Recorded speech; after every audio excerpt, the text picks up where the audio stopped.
Problem काय होता ते पण सांगा. तुम्हाला काय प्रॉब्लेम होता? मला डॉक्टरांनी सांगितलं होतं की गर्भाशयाच्या खाली जखम आहे, त्या जखमेत कॅन्सरचे किटाणू तयार व्हायला लागले, पण या अमृत ज्यूसमुळे ते नाहीसे होणार आहे आणि 20%च आहे, मला काही जास्त नाही. अमृत ज्यूसने आम्ही तुम्हाला सांगितलं, डॉक्टरांनी तुम्हाला काय सांगितलं त्याच्यावरती उपाय काय सांगितलं? मला डॉक्टरांनी MRI काढायला सांगितलं होता, ऑपरेशन करायला सांगितलं होतं, पण या अमृत ज्यूसच्या डॉक्टरांनी असं काय सांगितलं नाही, ह्याच्यामुळे 100% पूर्ण बरं होईल असं सांगितलं. तुम्हाला किती फरक पडला? डॉक्टरांनी ऑपरेशन ज्यावेळेस करायला सांगितलं त्यावेळेस त्यांनी ऑपरेशन तुम्हाला जुलाब होत नाही, तर तुम्हाला त्यासाठी डॉक्टरांनी काय सांगितलं? कुठली नळी तुम्ही बोलले होता मला? हा, संडासच्या नळीत एक गाठ आहे म्हणे, आणि ती संडासची नळी पूर्णपणे काढावी लागेल आणि कमरेतून संडासची जागा खुली करावी लागेल.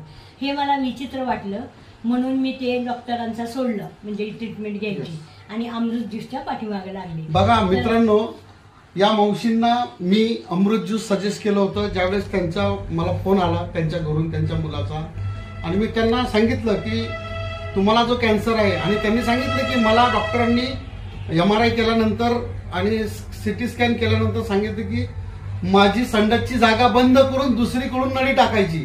हे काही त्यांच्या बुद्धीला पटत नव्हतं, कारण शेवटी शरीराची चिरफाड करणे हे त्यांच्या बुद्धीला योग्य वाटत नव्हतं. पण आपल्या रियांश अमृत ज्यूसच्या माध्यमातून त्यांना होणारा